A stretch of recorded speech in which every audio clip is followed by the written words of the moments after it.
Good evening, and welcome to today's analyses on global politics. Tonight, we dissect the high-stakes meeting at the White House, President Trump, Ukrainian President Volodymyr Zelensky, and a formidable lineup of European leaders. A 2+ hours behind closed doors, all trying to bend the trajectory of Europe's bloodiest war in 80 years. Sounds historic. But strip away the optics, and you're left with a muddled strategy and a sequencing problem: peace first or ceasefire first. Europeans pushed for a ceasefire as a prerequisite.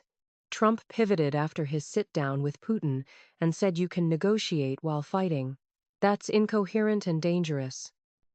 Joining me are James Ford, a security strategist known for his hardline realism, and Dr. Starmer, a seasoned former diplomat. Gentlemen, you're welcome.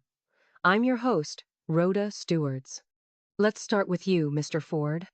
What's your assessment like? The truth is, wars often end with imperfect sequencing. What matters is that the U.S. is brokering movement. Trump says he called Putin and started arranging a Zelensky-Putin meeting, potentially within weeks. The White House even floated European venues, Budapest among them. Look, you can either clutch pearls about the choreography, or you can test whether direct talks can cap the violence. Direct talks without leverage amount to capitulation. After the Alaska meeting, Trump signaled openness to Putin's preferred sequencing and reportedly leaned on Kyiv to accept territorial compromises. If the perceived path is a land swap under fire, you are incentivizing conquest. European leaders tried to nudge Trump back toward a ceasefire first, and they're right. Let's talk leverage then. Security guarantees. Trump publicly said the U.S. would help Europe provide a protection framework for Ukraine. They're the first line of defense, but we'll help. That's not NATO Article 5, but an Article 5-like umbrella is on the table.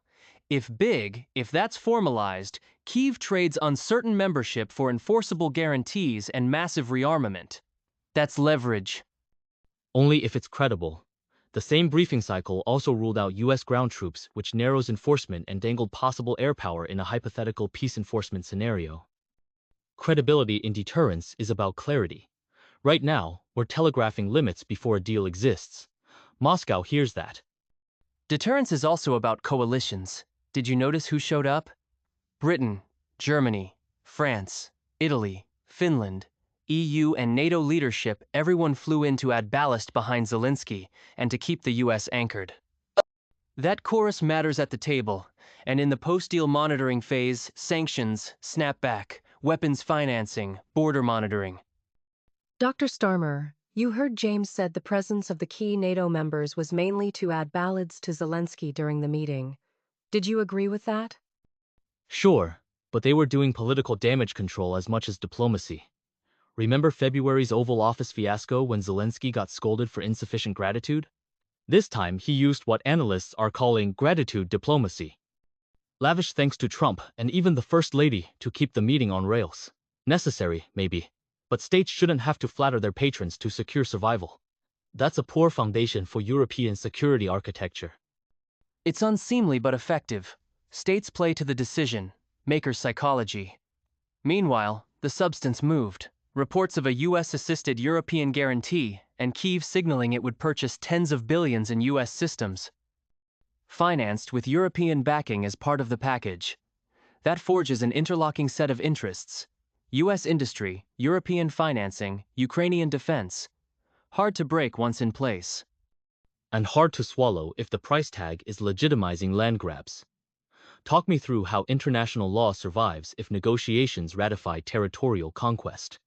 Even the whisper of a referendum under occupation is a non-starter. You can freeze lines for talks. You cannot consecrate them. Europe knows this. That's why Paris and Berlin stressed ceasefire before talks, not during them. Law survives by ending the killing, then documenting crimes, then codifying security terms that lock in accountability and reconstruction. Think Dayton. Messy lines, durable peace. If a ceasefire can't be front-loaded, you might still get one embedded in early-stage talks monitored by EU and NATO partners with US ISR and potentially air policing backing it. Imperfect? Yes. But a path. Talking about security architecture, what would guarantees mean? Starmer? Let's unpack guarantees. NATO membership is not on the table according to the alliance's own leadership. So we're discussing a bespoke defense pact, call it NATO Light, with US support, but European primacy. If enforcement excludes ground forces and hangs on ambiguous air support, deterrence depends on speed of decision and pre-positioned kit. That means forward-based air defense, counter-battery radars, long-range fires, and automaticity in resupply. Agreed on pre-positioning, and that's why the procurement angle matters. Kyiv reportedly floated roughly $90 billion in US weapons purchases with European financing. That isn't charity. It's a long-term supply chain contract binding three pillars together. It deters because Russia would know that any new offensive triggers replenishment by design, not by debate. But if the deal trades away NATO membership and accepts de facto annexations, you cement Ukraine in a gray zone forever vulnerable to renewed pressure. A gray zone Ukraine is exactly what Moscow wants. Europeans came to Washington to prevent that outcome as much as to support Kyiv. A gray zone is one risk. Another is endless high-intensity war with staggering casualties. If the guarantee reduces attack incentives, backs it with ISR, air policing, and snapback sanctions, you've raised the cost of renewed aggression. You also keep the path open for future integration steps if Russia violates terms. That's not capitulation, it's a scaffold. Starmer says the process risks rewarding aggression. James says refusing to test the moment risks endless bloodshed. The truth may lie in how those guarantees are written and whether Moscow shows up at the table in good faith. That's all we can bring you on today's Global Politics. Thank you to our guests, and thank you for watching. Stay with us for more coverage on what could be a pivotal chapter in Europe's security story. Have a great moment.